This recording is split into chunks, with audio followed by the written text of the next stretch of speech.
Gaby, buen día. Me parece conocida esa Buen día, oficina. Fran. ¿Cómo estamos? ¿Les parece conocida esta oficina? Vos son todos iguales. Vos sabés, yo recién venía entrando y me encontré con el doctor Basla. Me dice, estuve charlando un ratito con él. Me dice, ¿a quién busca? A Holguín. Ah, no, es la que sigue, ¿viste? Porque claro, es un pasillo, tenés todas las oficinas para el costado, son todas iguales. Y es medio desalineadas. complicado. Aunque te debo decir algo. Vos sabés que esto yo lo tengo que reconocer. Jamás he visto la puerta de la oficina de un fiscal cerrada o ese protocolo de un momentito que le vamos a pedir al señor fiscal a ver si lo puede atender. No, esto tengo que reconocerlo, ¿no? A pesar del laburo que están haciendo y a pesar de que muchas veces están tapados con expedientes y están en causas que son jodidas, siempre están dispuestos a comunicar. Y está bueno, porque entienden el concepto de lo que significa comunicar y contarle a la gente lo que se está haciendo. Porque es muy fácil concluir o sacar conclusiones de, bueno, no hacen nada, se rascan la uva, total los expedientes suben y después en algún día pasan. Y si sos amigo de o no sos amigo de, cunde o no cunde, o avanza o no avanza el expediente. Bueno, no, acá se labura. Y lo hemos venido a visitar al doctor José Holguín, Fran. No quiero arrancar sin mencionar lo que pasó ayer. No sé si lo han contado ustedes, si pasaron el videito Sí, ya el momento en que apareció la nena. Bueno, ese tema y también ya pasamos el video. Listo. Quiero decir, y esto me hago cargo, ustedes saben que yo soy frontal y a mí no me importa, yo me hago cargo. Ese video es un video que seguramente grabó la policía, que tiene un logo que dice chorrillero, porque la policía se lo filtra el chorrillero y al resto de los medios no. ¿Está bien? Y que se enojen si se quieren enojar, que se enoje la ministra de Seguridad. Yo no me callo, yo las cosas las digo como son, ¿sí? Nosotros informamos, porque lo que queremos es informar el final feliz de lo que pasó y que esta criaturita apareció sana y salva, ¿sí? Eso es lo que nos importa. Pero tampoco vamos a dejar de decir las cosas como son, en un grupo de la policía se informa una cosa y por el otro lado aparece información exclusiva para ciertos medios, amigos, que no llega al resto de los medios. Se enoja la ministra de Seguridad, tiene doble laburo, de enojarse y desenojarse. Se enoja la gente de prensa del Ministerio de Seguridad, doble laburo conmigo, enojarse y desenojarse. Pero el gordo dice las cosas como son. Y al que le guste bien y al que no le guste, Lola. Así va a seguir siendo. Bueno, sí, quería decirlo porque corresponde decirlo. No, porque corresponde decirlo, porque estábamos todos los medios siguiendo la información y siguiendo de cerca este tema con el mismo respeto y con el mismo profesionalismo. Entonces, nos merecemos todos, me parece, el mismo trato. Simplemente eso. Bueno, estamos con el doctor José Holguín, fiscal del crimen número 3, o fiscal de instrucción número 3.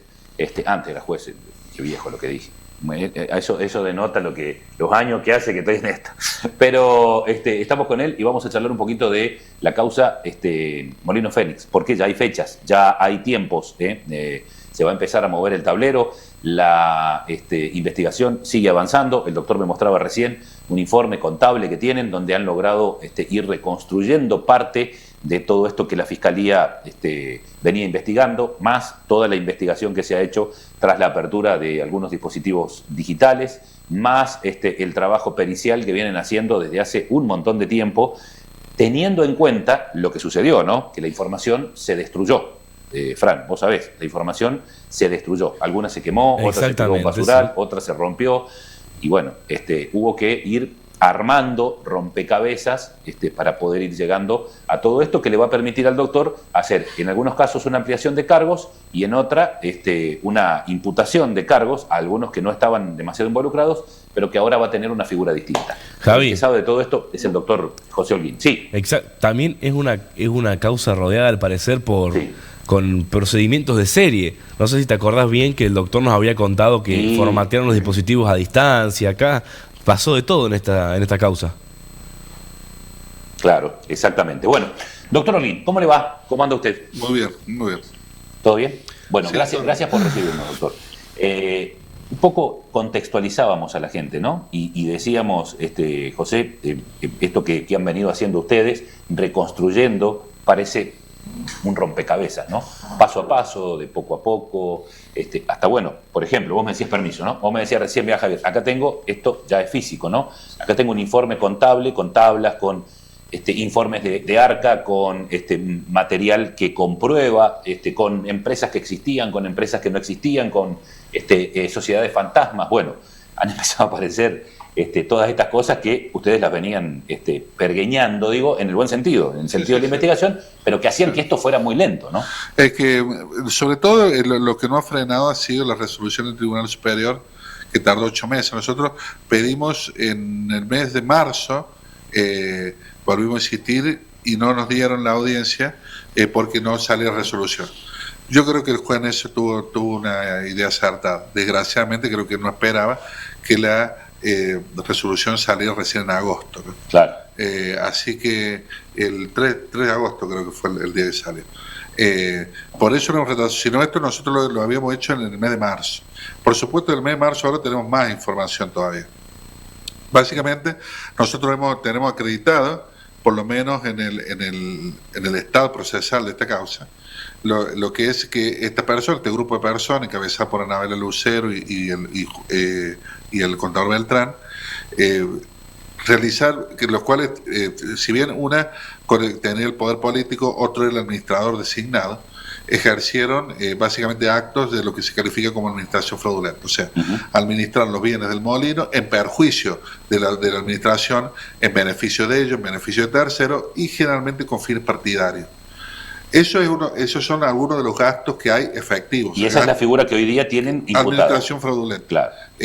Ahora va a ser una figura común, porque eso es un delito continuo, que se representa en un montón de hechos. O sea, administraron fraudulentamente los dineros del molino. Esos son gastos que se realizaron, que tenemos acreditados con factura y con demás seguros. Por ejemplo, tengo acreditado la compra de, entre otras cosas, por ejemplo, camisetas para la campaña, votos, viajes de un lugar para otro, todo con fines partidarios.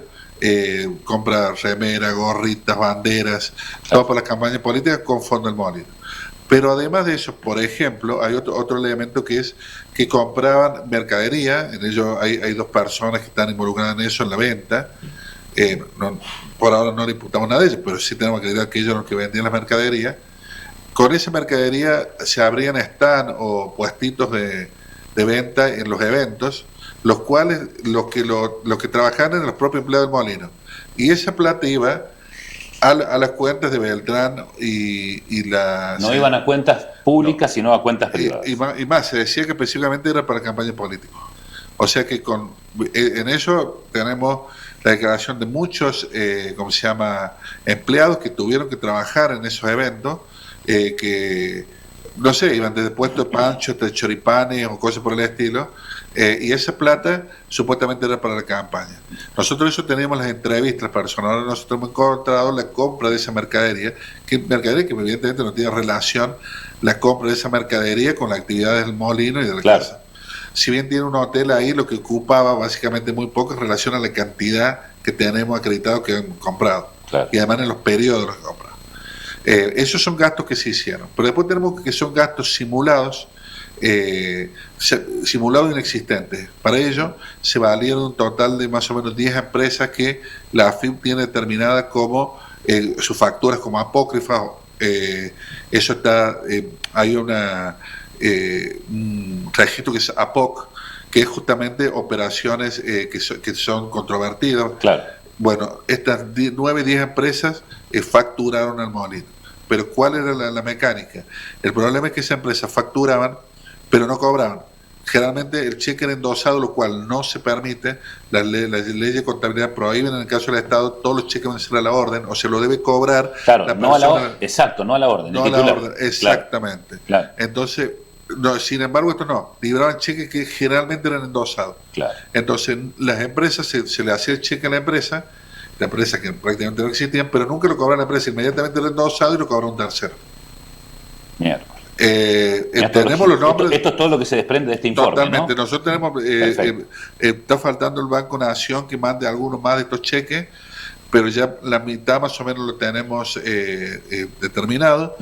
Y básicamente, por ejemplo, estas empresas además están vinculadas a algunas personas que también van a estar en investigación, porque en sí, por ejemplo, tres personas, 4 se van cambiando en las 9 empresas.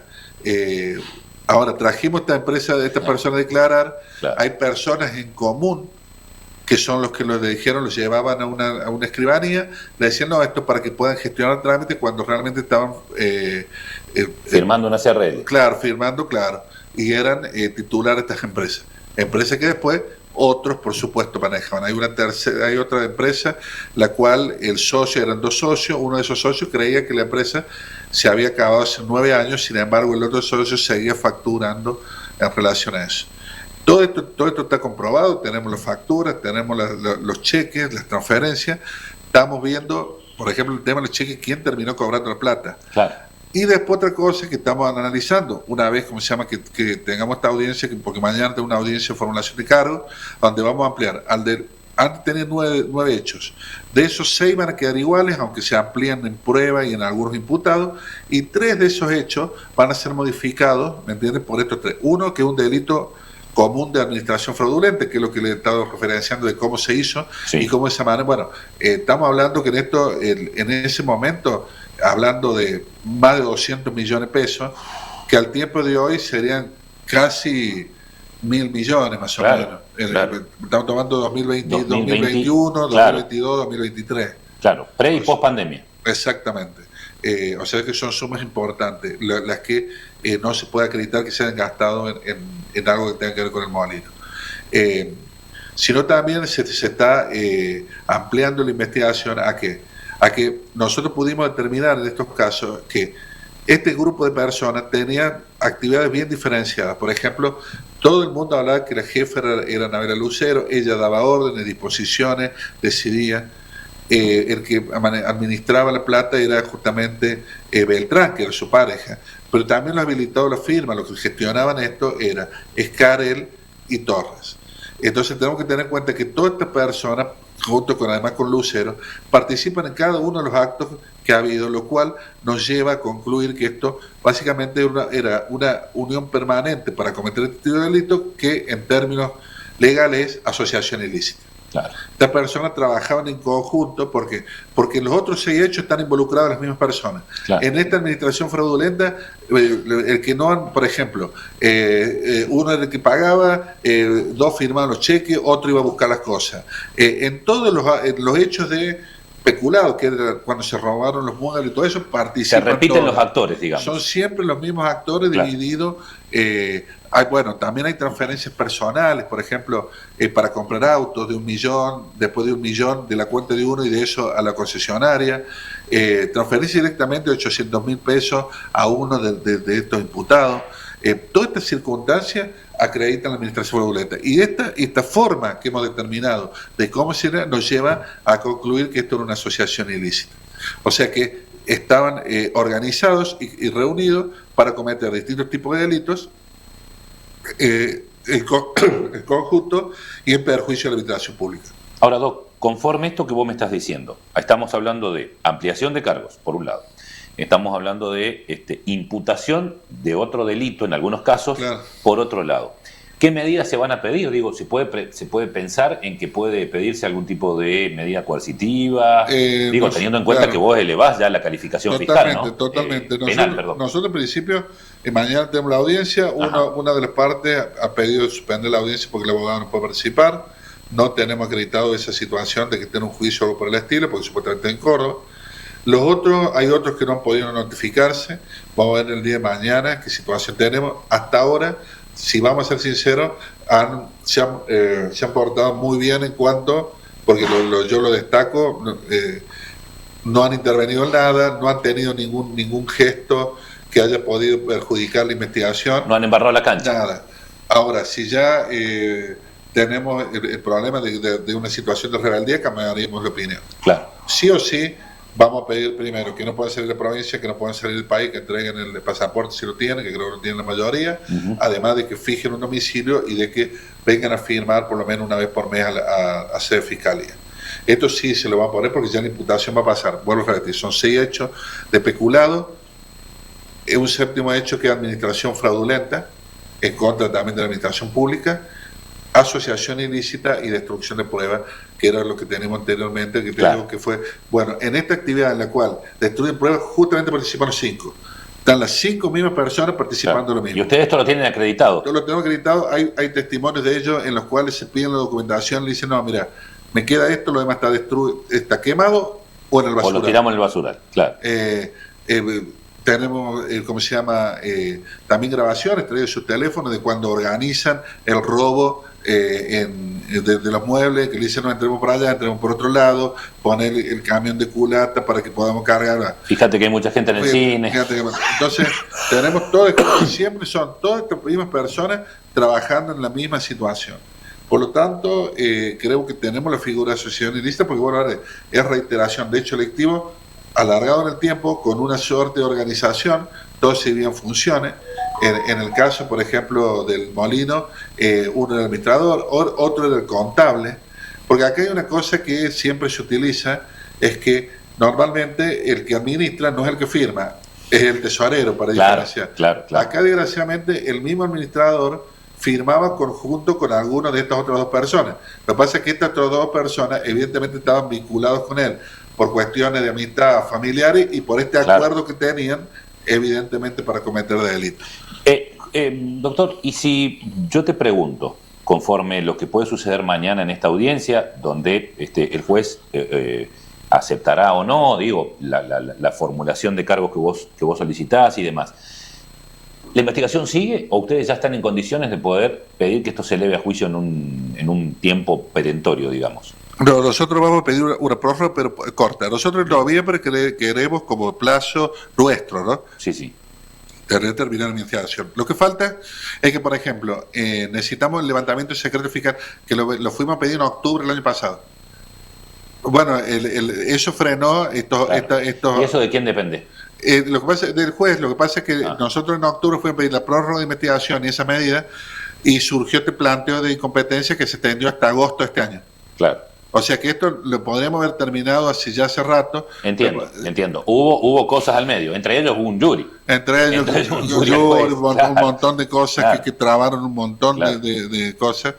Pero yo creo que estamos en prácticamente en un 80% de la investigación.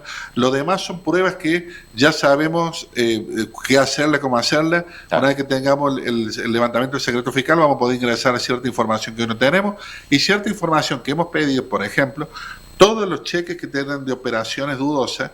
Nosotros pedimos todos los cheques, pero son cientos. Imagínense que los bancos tienen que buscar uno por uno. Claro. Y no han mandado ya la mitad. O sea, faltan los otros. Porque además son cheques físicos, digo, no es algo que se deposita digitalmente que vos lo puedas trazar, sino que como se busca precisamente esto, embarrar la cancha, ¿qué hacen? Endoso tras endoso y a lo mejor pasa por 5 manos antes de llegar al cobro final. Exacto. Claro. Entonces, esa es la manera. Lo que sí le puedo asegurar que ya tenemos acreditado. O sea, por ejemplo, todo esto que es, evidentemente, por ejemplo, de lo que se ha probado, las empresas primero no existían. Se no prestaban ningún tipo de servicio, eso estaba declarado por el ARCA desde antes. Pero además no cobran ellas, cobran terceros. Y estos terceros no tienen ninguna relación con el molino. Lo que pasa es que queremos buscar el destino final de los fondos para que en su caso incluso pueda verse la posibilidad de que sean recuperados. Bien, perfecto. Eso se puede plantear, digamos. Claro, eso sería la idea. Y embargar para recuperar. Eso sería la idea. Perfecto. Bueno, esto digo para mucha gente que por ahí plantea y dice, la están pateando, en realidad la causa la están dilatando, la están llevando para adelante. Por eso te pregunto algunas cuestiones que pueden ser obvias para nosotros, pero que para mucha gente que está del otro lado... Desgraciadamente el retraso se debió a eso, ya está eso culminado, nosotros apenas ya estamos para la audiencia de formulación de cargo y seguramente en 2 o 3 meses tendremos la acusación final de estos hechos con los anteriores que ya están investigados. Van a ser, yo estoy seguro, 9 hechos de lo que se lo van a imputar y se va a elevar a juicio en cuanto a esta persona. Sobre todo estos 3 que son grandes, que son defraudación a la administración pública, asociación ilícita, destrucción de pruebas y 6 hechos peculados. Claro, yo por ahí tenemos charlas, ¿no? Y me consta lo profundo de la investigación, lo complicado de la investigación, las cosas que van desenmarañando, que tienen que ir desenmarañando, digo, de repente teléfonos que se han mandado a borrar al exterior, tanta cuestión con la que hay que luchar, ¿no? A pesar de toda la tecnología que ha permitido recuperar un montón. Claro, sí.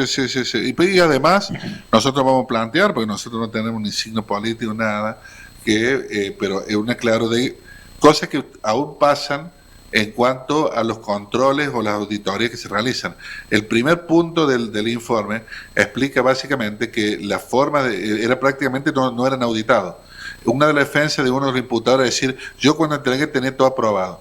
Lo que pasa es que había decretos que para mí son inconstitucionales, nunca se plantearon, de fondos sin la obligación de rendir cuentas.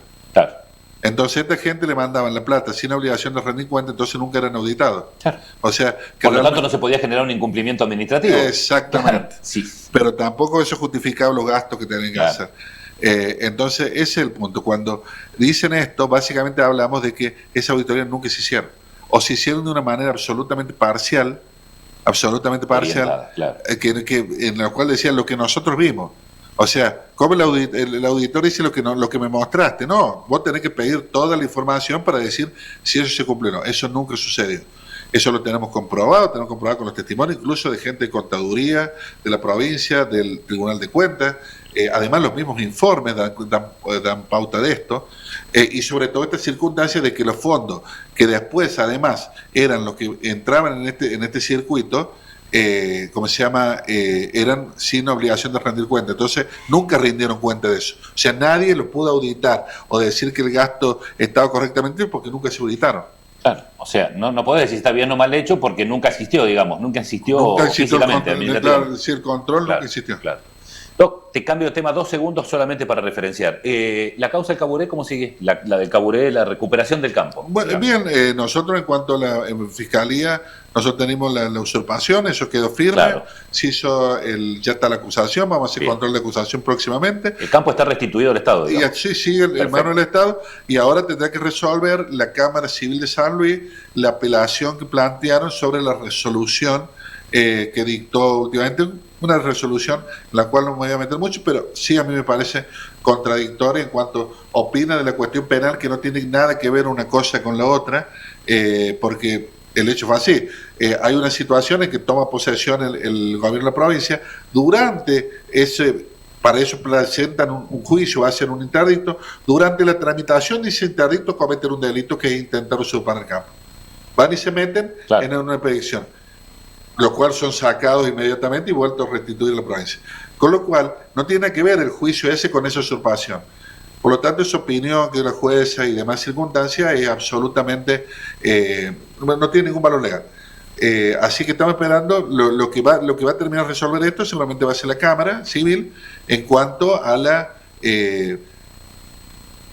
porque hay que terminar de una vez cerrar el tema del contrato que vinculó a esa empresa alguna vez con el gobierno. Claro, ¿qué está primero, el huevo o la gallina? Claro, tenemos que ir ahí. Tenemos que ir ahí, que es lo que en primer momento debió hacerse desde la defensa, desde el gobierno y desde la defensa.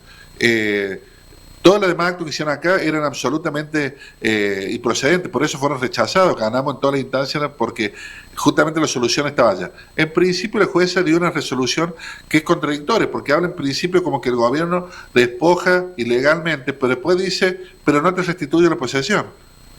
¿Me entiendes? O sea, dice que sí, pero no. ¿Me entiendes? O sea, una resolución que no se puede ejecutar ni nada por el estilo porque no ordena la medida. Claro, claro. Porque lo que tendría que tendría que haber dicho, mire, en este expediente yo te restituyo la posesión porque el gobierno te retiró la posesión ilegalmente. Ahora, tenés que encima ir a levantar la medida al juzgado penal por la causa que tenés por usurpación. Eso hubiera sido una resolución no correcta, sino coherente en relación a lo que dice la sentencia. Porque toda esa resolución, sentencia, habla todo de un supuesto... El supuesto, como se llama, despojo producido por el Estado, un acto violento, pero después termina diciendo, pero yo no tengo que ordenar nada, o sea, no te lo tengo que restituir. Entonces, ¿qué quedamos? ¿Tengo o no tengo? ¿Soy o no soy? Por eso le digo que es una situación que está muy, muy en veremos. Todo va a depender de la Cámara. Yo creo que es muy probable que la Cámara anule la resolución, no directamente la revoque, sino la anule, porque yo le encuentro muy contradictorio de ese punto, ¿no? Es decir, tener razón, pero marche preso. Claro. O pretende decir que tiene razón porque al último termina diciendo como que eso nunca hubiera existido. Le digo, es muy contradictoria. Pero sí, viste lo que decía en su momento el señor Viano y Garamo, que eran las personas, que le había dado razón y que le daba la posesión. Eso no es real. La sentencia, vuelvo a repetir, dice, no tengo nada que restituirle vaya y córrasele vista al juzgado de garantía por el tema de la causa. Esa es la resolución. Claro, claro. Si no entiende usted, doctor, que es el que sabe de esto, ¿Qué significa? ¿qué podemos entender ¿Qué nosotros? significa estamos en veremos? Claro, o sea, estamos en Pampa y la Vía. Exactamente. Pero la resolución tuya, digamos, sigue Eso firme sigue de firme. restituirle el campo al Estado. Sí, la posesión anterior era, no sé si ilegal, pero por lo menos incorrecta. Exactamente. No correspondía. Exacto. Bueno, muchas gracias. Gracias a vos, como Javi. siempre, un placer charlar y además que nos desburres un poco con todo esto. Gracias, hermano. Gracias. Bueno, Francisco, las 10 de la mañana con 1 minuto. Venimos bien, Vengo así, finito con los tiempos y todo. El doctor está analizando el micrófono nuevo, Tecnología, doctor. Pura tecnología. Nos vemos en un ratito, si Dios quiere. Vamos a estar con nuestro móvil en Morrison, tomando un cafecito con Juan Pablo Godoy y charlando con él un poco de lo que tiene que ver con esto que se está trabajando desde el Consejo Deliberante para modificar la ordenanza de maltrato animal, pero además en lo que tiene que ver con el tema del medio ambiente y algunas otras cuestiones que tienen que ver con nuestra cotidianidad. Si te Perfecto, parece, Javi. Nos vemos un ratito entonces. Dale. Puntuales como Gracias, siempre. hasta luego.